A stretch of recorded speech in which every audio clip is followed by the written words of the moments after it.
Oh, shit.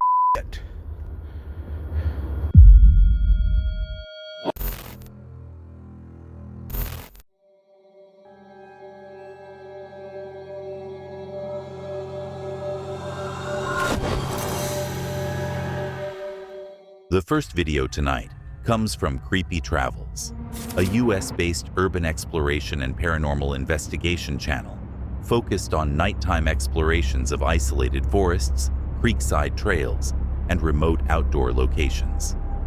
Known for real-time reactions, handheld night filming, and documenting alleged shadow sightings, strange sounds, and unexplained environmental activity during solo explorations.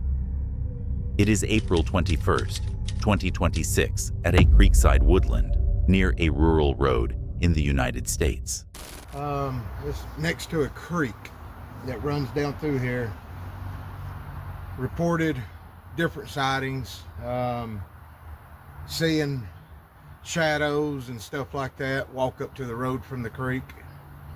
I've been down here for about 30 minutes trying to look so I don't kill myself to fall in this creek. I haven't seen nothing, but I figured we'd check it out. The investigator arrives at a remote creekside location after hearing reports of shadow figures near the water. The terrain is difficult to navigate, with narrow paths and uneven rock along the shoreline, limiting movement and visibility in the dark. As he begins moving along the creek, he scans both sides carefully. At this stage, nothing is confirmed, but the environment already feels isolated and hard to fully read. We was up that way and it was not making no noise, and now all of a sudden it's going berserk, an owl. And that's where the shadow supposedly was seen, straight across the creek.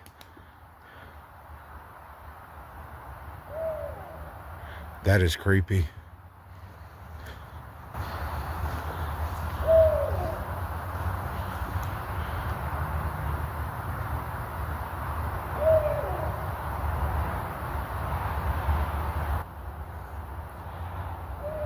I've never seen an owl do that while flashing a light on it like this. The first shift comes from wildlife behavior. An owl becomes unusually active despite being exposed to a bright flashlight. It remains loud and present without reacting in a typical way. That stands out because wildlife usually either retreats or becomes clearly visible under light. Here, it does neither. Those prints. Somebody's been down here because I haven't walked this far, and there's boot prints right there. And those are fresh. Fresh. I hope I do not walk up on somebody down here. I'm not walking that way. I'm going to go up here and walk.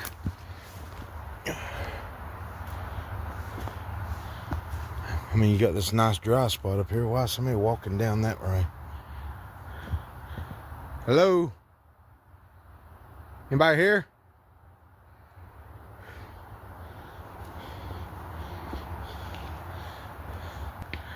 This is another opened up spot down here. Shortly after, he finds a large footprint impression in the ground. The size is bigger than his hand, with unclear structure and possible claw-like features. On its own, it could be misidentified, but placed after the boot prints, it introduces a second unknown within the same area. Train. I didn't know there was a train down here. I didn't cross no train tracks. I like to know what that is. Oh, shit.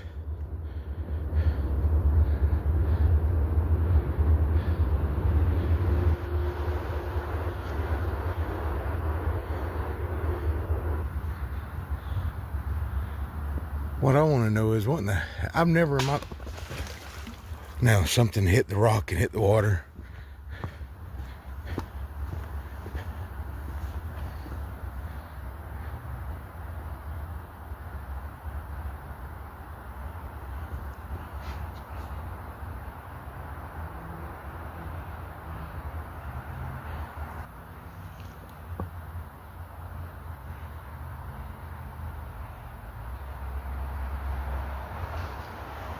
Why is shit always thrown at me when I go out exploring? Every time I go out. Look, there's another one there, and I know for sure that one wasn't there when I walked by.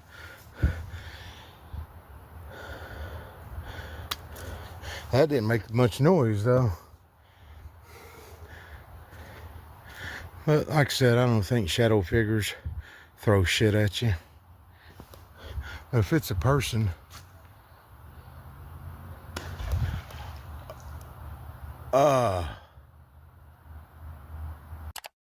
A larger object is then thrown from a distance, landing further down the creek. The force and range exceed what he expects from a single visible source. Impacts begin occurring from different directions, creating the sense that the activity is not fixed to one location. At this point, with no visible source and increasing unpredictability, the situation becomes unsafe to continue. This one builds through progression. Unusual wildlife behavior, confirmed human presence, unidentified tracks, then direct interaction. Each stage adds another layer, but none fully explains the last. By the end, the key issue isn't what caused any single event. It's that multiple things are happening in the same space, without a clear connection between them, and that's what makes it hold. Before we move on, if you're enjoying the video so far, leaving a like really helps. And if you haven't subscribed yet, now's a good time. We recently passed 50,000 subscribers, and that's entirely because of you. The next target is 100,000 before the end of the year. Ambitious, but worth aiming for. There's a hidden word somewhere in this video. See if you can spot it. Now, let's continue. The next horrifying video comes from Haunted Finders, a UK-based paranormal investigation channel focused on real-time explorations of allegedly haunted forests, historical sites, and abandoned locations. Known for minimal exaggeration, on-location reactions, and the use of EVP and spirit communication devices during night investigations. It is August 28, 2020 in Shield Forest, Nottinghamshire, United Kingdom. With it. Yeah, it's lovely. Great, red place. I'm hoping that we catch something tonight. Yeah. She was actually here at the planting of the tree. That's rude, isn't it? Thanks, Dave. Me? Thank you. Oh, thank you. Yeah. Thank you, Dave. So I was just saying that when we last came, we was obviously at a different area, but even you ran, didn't you, when we had that horrible growl? Yeah, a little bit. Yeah. Yeah, it was horrible. It was right in my ear hole, and you know, I hadn't had it that close before. Well, that night was scary. It's got to be one of the scariest times, that one. No, we didn't have to protect us, did they? No. We've got Tom and David set up near the major oak, referencing previous encounters in the same area. Darkness settles quickly, reducing visibility and compressing the space around them. As EVP and spirit box devices are activated, faint audio begins to come through. Low tones, possible whispers, and brief growl-like sounds. Movement is reported within the tree line, but never held long enough to confirm. At this stage, nothing is clear, but the key detail is timing. where did it come from? Over there. Not Bigfoot, is it? That was it. Hey? It was.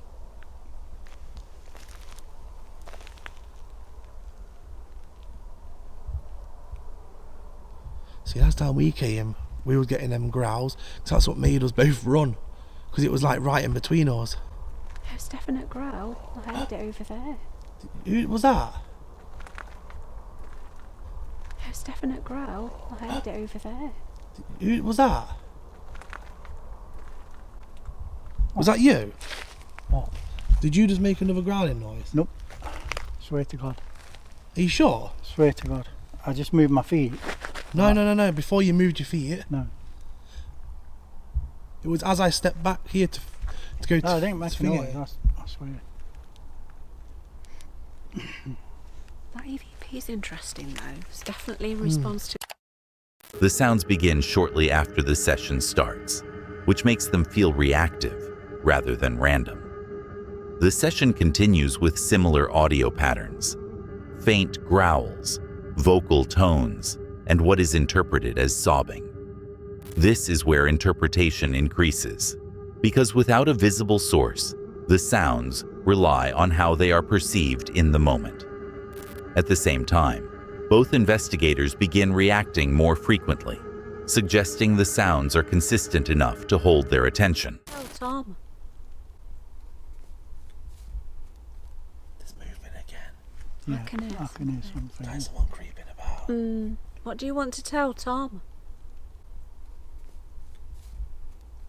There's movement again. Yeah, Reckon it. I can hear something. There's someone creeping about. Yeah, It's like they're walking around us. Yeah. it's that same thing. Come into the circle. Don't be frightened. That's what we're here for. Now's your chance to say what you want to say. Who's walking around us? Is it Jack? Fear me. Fear me again. Oh. That's the third That time. was the That Jack. umbrella. It came up when they said Jack, didn't it? That Last umbrella, time. you took Yeah, it towards Really? us. And then it that's said- 3 times it's come out tonight. Was it? Soft. Soft. As they move deeper into the forest, the focus shifts to movement. Footsteps and rustling are heard around their position. The key detail is positioning. The sounds don't remain fixed. They appear to shift as the team moves, which creates the impression of something following, even though nothing is confirmed visually. What the hell was that growl?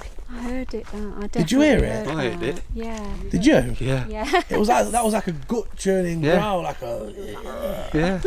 Did you growl at me? That was horrible. Was that you Okay, showing over yourself? there.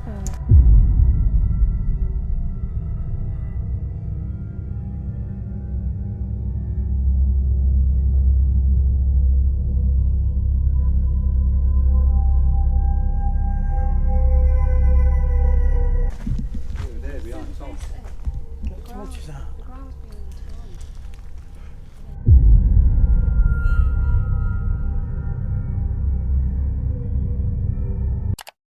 The strongest escalation comes through audio. Louder, more aggressive growl-like sounds are picked up during questioning. A phrase is interpreted through the device. Fear me. Whether accurate or not, the timing aligns with the questioning, which reinforces the reaction. At this point, the frequency of sounds increases and reactions become less controlled, indicating a clear shift in how the situation is being experienced. This one is driven almost entirely by audio and reaction. Faint sounds build into repeated patterns, then escalate during direct questioning. Individually, each element is explainable: environmental noise, wildlife, or device interpretation. But the consistency is what holds it together, because the sounds don't stay random. They appear to align with movement and interaction, even without visual confirmation. By the end, the key factor isn't what is heard. It's how often it repeats and how directly it seems to respond to the investigators being there. The next chilling video comes from Strayed Explorer, a UK-based channel focused on solo paranormal investigations, haunted camping trips, and eerie woodland explorations. The creator films alone in remote locations, documenting strange sounds, folklore, and unexplained activity while maintaining a grounded approach. It is April 2nd, 2026, in a remote woodland near an old witch's hut in the United Kingdom. He arrives at an isolated woodland location centered around a hut linked to local legends. As he sets up his hot tent and stove, he repeatedly mentions feeling watched. At this stage, the environment remains quiet. That matters because it establishes a baseline. Any later sound stands out immediately, even if nothing is confirmed yet. Danger beware.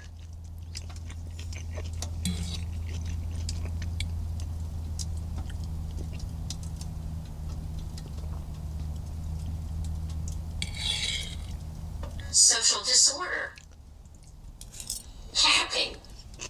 Oh my God.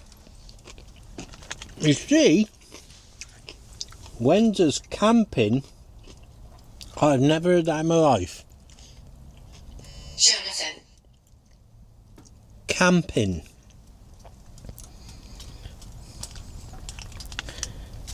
And what did it say? Danger beware. Antinomy.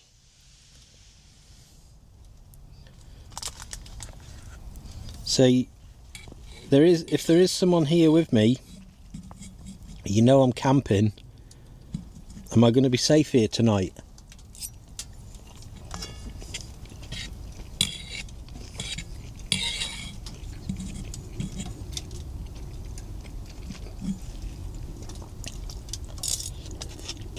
Camping. He then introduces an experiment, placing a recorder inside tree holes. On playback, he believes he hears faint voices responding. This is where interpretation becomes a factor, because audio alone is easy to misread, but the timing appears to align with his questions, which reinforces the sense of interaction from his perspective. Where am I going to find a hole?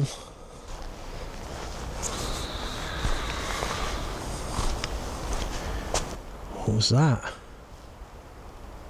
Hello?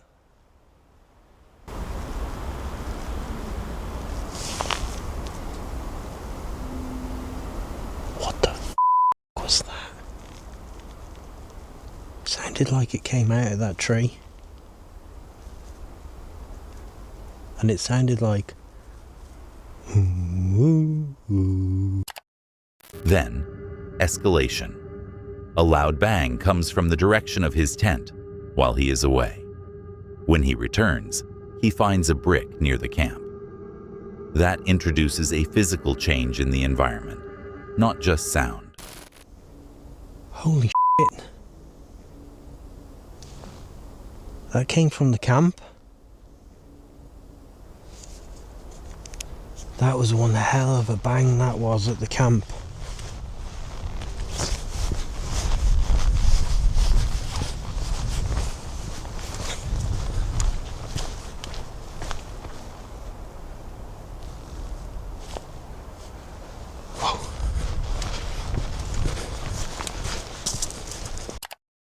Later in the night, he hears rapid movement through the woods, footsteps running at speed, no lights, no voices, no visible source.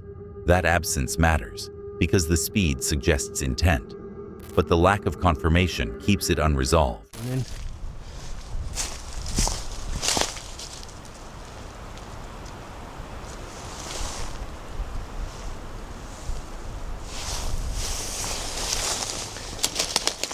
But it's... Man, I got major goosebumps. So, I was just debating on whether to go or not. I was just about to sit down, and something has just ran from here, and it sounded like like a person running flat out. I ran over here and looked, there was no light.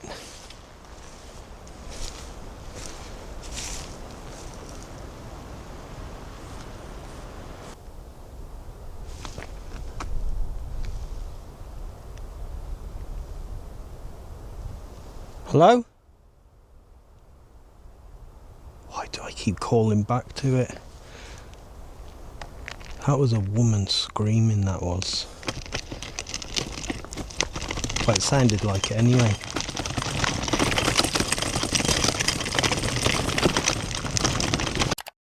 As he prepares to leave, more sounds come from deeper in the woods. Screaming, movement, and continued disturbance. By this point, the pattern has built enough that he no longer feels safe staying overnight and decides to leave early. This one builds through progression. Initial unease, then repeated sound, then attempted interaction, followed by a physical disturbance at the camp. Each stage moves closer to his position. Individually, each moment is explainable, but together they form a pattern that doesn't stay at a distance. By the end, the key shift isn't what the sounds were. It's that they moved from the surrounding forest to directly affecting the camp itself.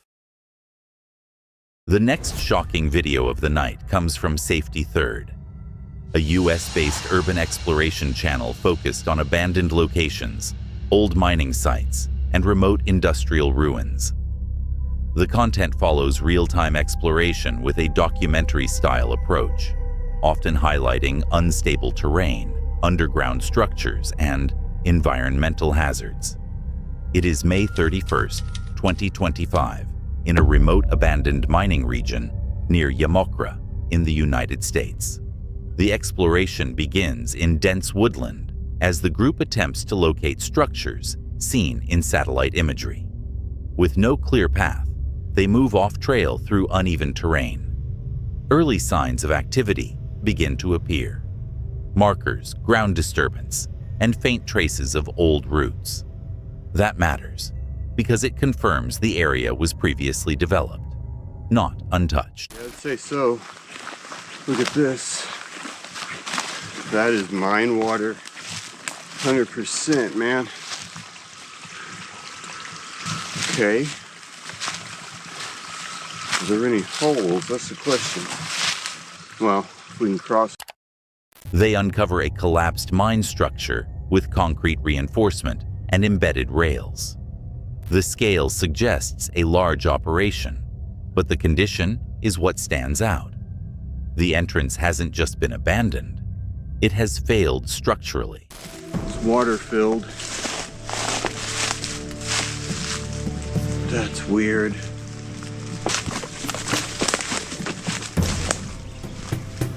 We're really serious about it. Then the risk becomes immediate. One of the explorers steps onto unstable ground above a collapsed section. The surface gives way slightly, confirming they are walking over a compromised underground system. At this point, the danger is no longer just visible structures. It's the ground itself. More flooded structures appear, including what looks like a submerged entry point. They later reach a gated mine entrance that appears intact, beyond the barrier, but completely sealed off. That suggests the system continues, but access has been removed due to instability. This one is defined by progression: initial discovery, then contamination, then structural collapse, and finally direct risk. Each stage builds on the last, but none contradict it. By the end, the key takeaway isn't what's visible, it's what's underneath. Because the entire site still exists, just in a state where it can't be safely accessed anymore. The next video comes from 2 Seats Forward, a UK-based YouTube channel focusing on van life, off-grid travel, and stealth camping. The content mixes real-time travel with practical routines, often capturing unexpected moments during overnight stops. It is February 23rd, 2026, at Cannock Chase, Staffordshire, United Kingdom. I like to eat curly both. The chicken meat is absolutely sublime. You've still got your apron on. Oh, better apron. So, what did you think of your dinner? So it's lovely, Dad. Did you cook that fish and chips yourself? I did. Good kiss. Good boy. What did you think? It was lovely. I'm absolutely stuffed. Yes. Very full. You enjoyed it? I really enjoyed it. Thank you for. You enjoyed it? Thank you for working hard on that. You're okay. You're okay. The evidence is in the bag. So, with today's conversations on van batteries that we've had, we like to go off grid a lot, don't we? Yes. So if anybody knows, anybody out there that knows about batteries and solar panels, we're thinking of having a solar panel fitted, a 100-watt solar panel on the space we've got on top of the van. And that's going to... Is that facing me or you? That's facing you, babe. Oh, I'll make a... So you keep effort, smiling. yeah. And it's going to charge the van battery and the leisure battery? Yes, because I've charged it today. I plugged it into the house mains for about 6 hours. Because it's lasting one night only, isn't it, when we go wild camp? But it was lasting longer than that, wasn't it? We didn't realise you have to charge them. Yes, every day's school day. So we've put them on to charge for a good 6 hours today. Yeah. Yeah. So let's see what happens. Yeah. So if there's anyone out there that knows about batteries and solar panels and can give us some sort of idea, yeah, hit us up. Hit us up in the comments. So we've come outside. There's the van in all its glory. The couple drives through unlit roads deep within Cannock Chase, searching for a place to park. The area is uneven, isolated, and difficult to read at night. As they continue, distant lights become visible. That detail matters because it introduces unknown presence into what should be an empty environment. I am actually a bit scared. You come out for a wee? Yeah, Rusty has. Having a wee with mate. Do you not think it's a bit scary because there's no one here? here? Trying to find a spot. I mean, it's covered in potholes. Now there's the entrance. Follow my torch. And then you drive all the way down there. As you can see, there's some cars over there. Babe, is that a car coming? I can see lights. Sam's panicking because there's lights on the car. Is he flashing you? Rusty, get in the van. We're getting in the van. Were they flashing? Catch us soon. Well, we're back in, but we don't know if we're staying here. Because somebody was flashing the lights at us. They were, weren't they? But do you think it was my beam at them? I've got a beam on it. I don't even know what's showing me. Out the way. Paul is moving us on. I don't think he liked them flashing at him. But now I had this big head torch on from Timu. And it's actually like a beam of light. Right, lights off in the back. Let me sit down then, as I'll be arrested. Stop! We are on the move. We're on the move. You didn't like being flashed at, did you?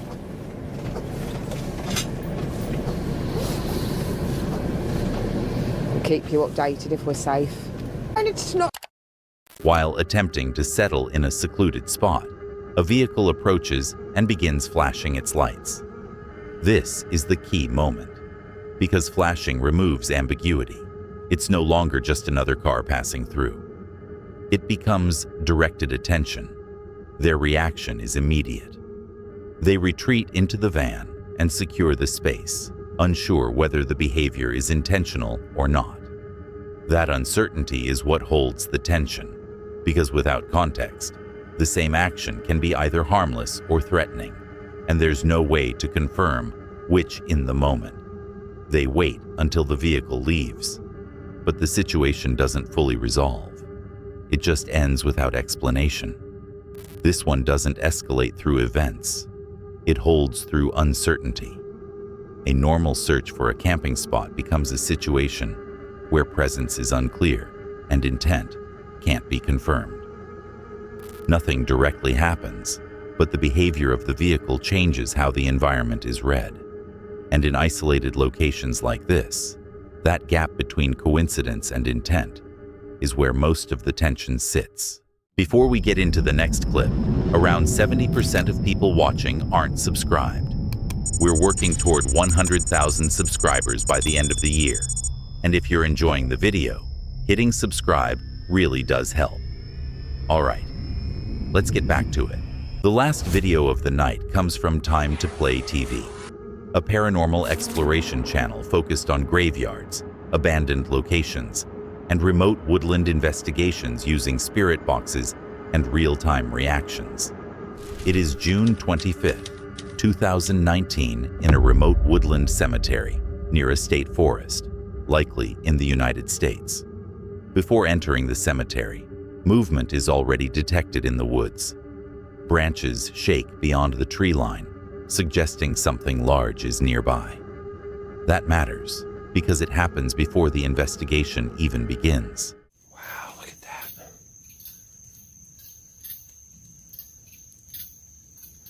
I don't know if it shows up on camera, but there's a fog in the air too. All right, guys, let's look in this puppy.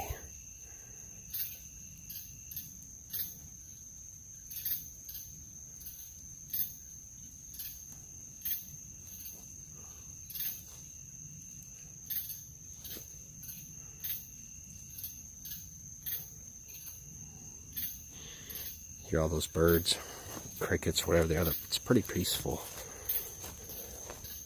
Except for the scary factor of no.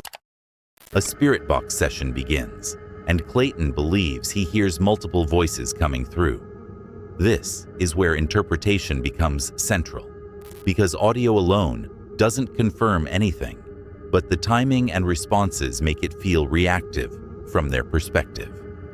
He asks if they are in danger, then shuts the device off. That reaction shows a clear shift from curiosity to concern. Heather's getting ready to do her spirit box a little bit.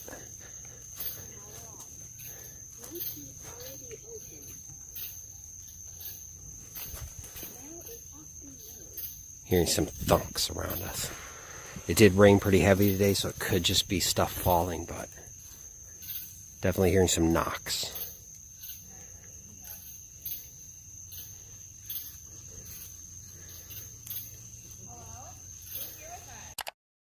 Clayton then believes he sees movement near the tree line, a possible shadow, but not confirmed.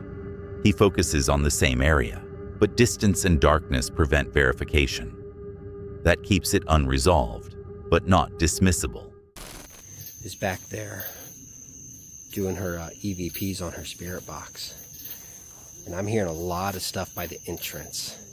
I just had the flashlight there. I didn't see nothing, so I'm not recording it while I talk to you guys because I could see nothing. But I'm telling you, I'm about 10 feet from the entrance, and I'm just hearing a lot of noises out there.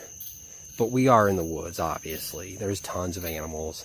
It's raining. Branches are wet. So I'm sure that's what 99% of the stuff is, but it's still really spooky, and it really...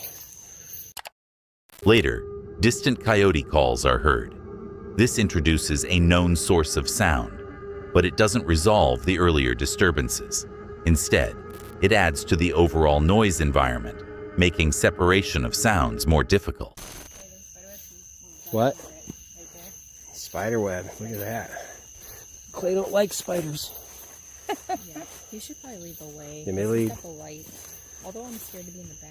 Dun dun dun. I heard something. Did you? Right when I said that. Over here, like right in there somewhere. That's where I was hearing all those noises, right outside. Right when I said that, I have this fear of being like left in the back and like grabbed. Man, it's really awful. This is cool. I'm turning it the wrong way the whole time.